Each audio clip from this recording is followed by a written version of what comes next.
Various parts of the motherboard. That's the PCI Express slot, which tends to hold the graphics card. These are PCI slots, 32-bit for older cards. 2 memory modules. These are IDE slots for the older style drives. These are the SATA slots for the newer serial attached drives. These 2 ports are USB headers. This is a PCI Express 1 slot. This is the North hub and the South hub. The North hub deals with the memory and interlink between the two, whereas the South hub deals with the slower peripherals such as the drives, USB, and so on. This is the motherboard. We're now going to populate it. First the memory.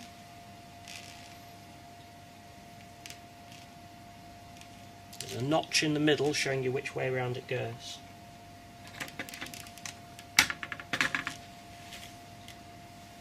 The second chip.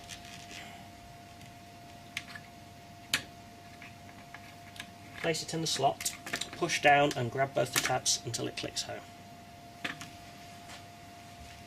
Next the processor. Open up the cage. Take the processor. Identify the corner with the missing pin and match it up with the same on the board. Place the chip in the board, the slot there, with the tabs matching. Close this thing.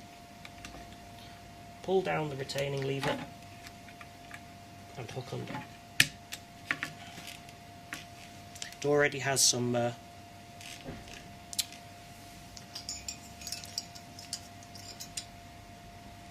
heat transfer compound on. We'll leave mounting that till later. Now we're going to mount the motherboard in the case.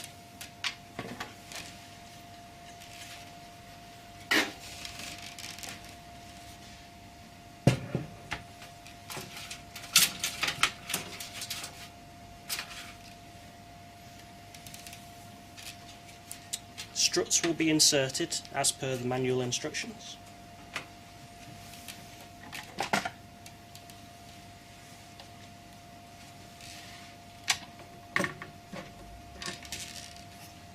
You then lower the board into the case with the ports facing correctly.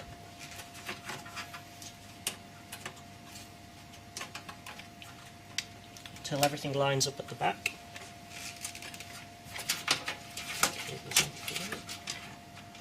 And you can see all of the little struts through the mounting holes. Now the motherboard's back in the case, we can start to attach the elements. From the power supply, I have the main motherboard connector here. There's a clip there that shows you which side of the connector to clip it onto.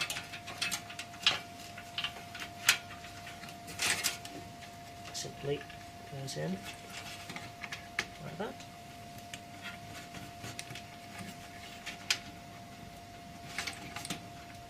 And clips home.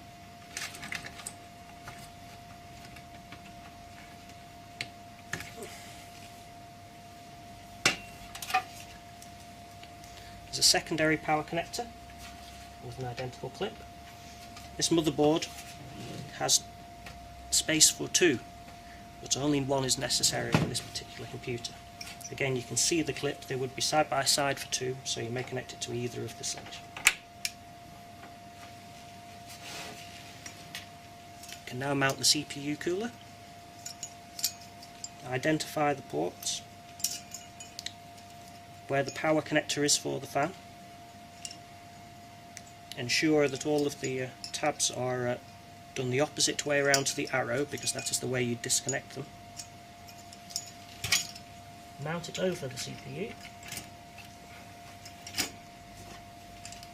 Take all 4 tabs and push them.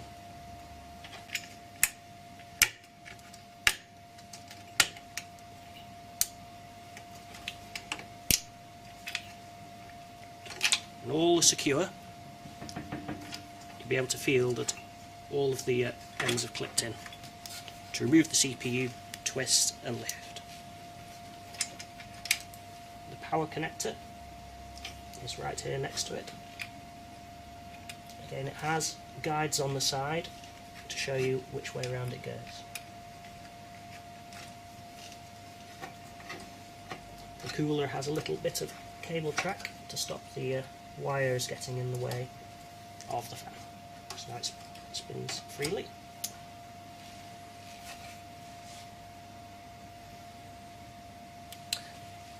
Next we'll mount the drives. The hard drive, firstly, slots into its slot.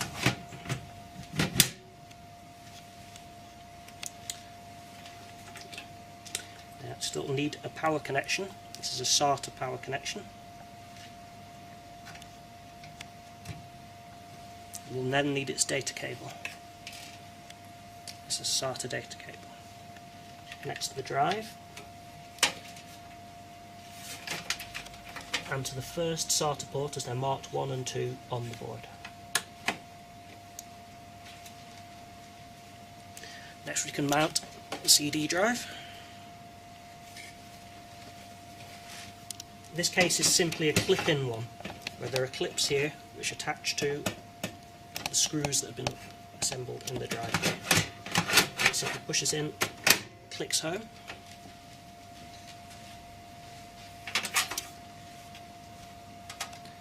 This drive uses a Molex power connection from the power supply.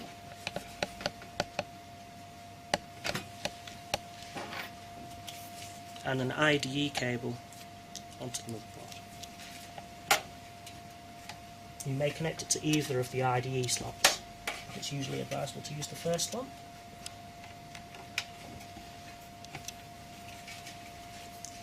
The notch at the top of the IDE cable shows which way it goes around.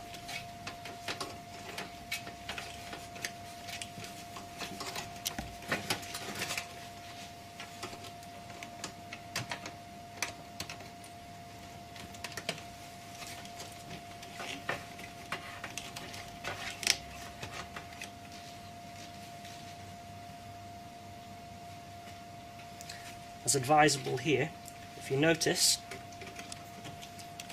that isn't an ideal way for the cable to be, as it may interfere with the fan. So I'm going to tip it round here and tuck it in instead. Always try to keep this area clear of obstructions. Next, to mount the video card, identify the slot you're going to put it into. In this case it's the green one. Take the card first, put the rail up against the side of the case so it sinks down, line it up with the slot and simply push down until it clicks home.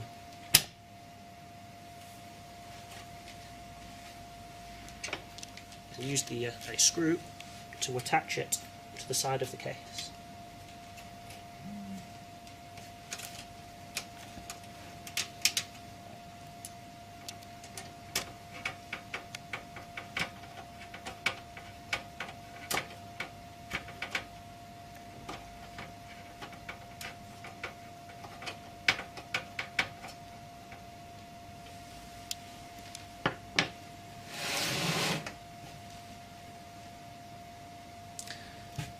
We now have the motherboard headers to connect for the sound, USB, power buttons, front.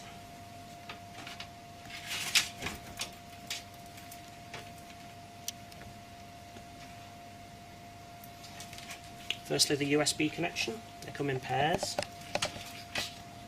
and go into the USB header as so.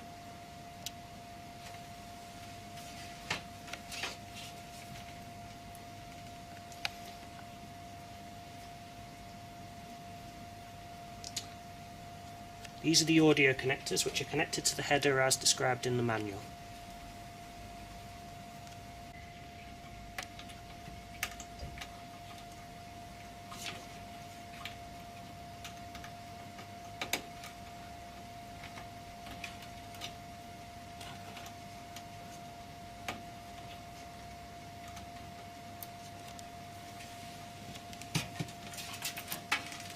Lastly, we have the set for the connections at the front.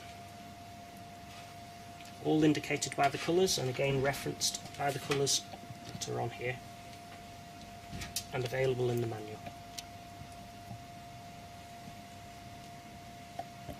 These have been pre-arranged.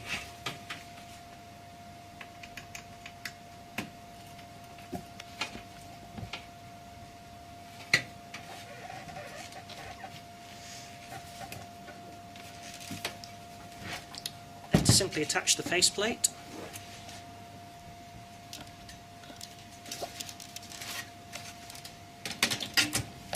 and this one simply pushes on.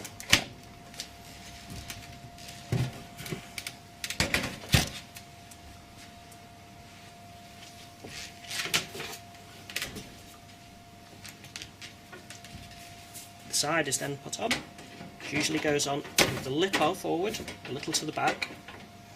On these you can see there are little notches, which rely on notches on the side of the case. Then push forward until secure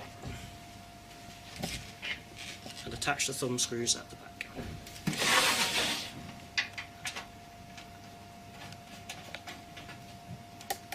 The computer is then complete.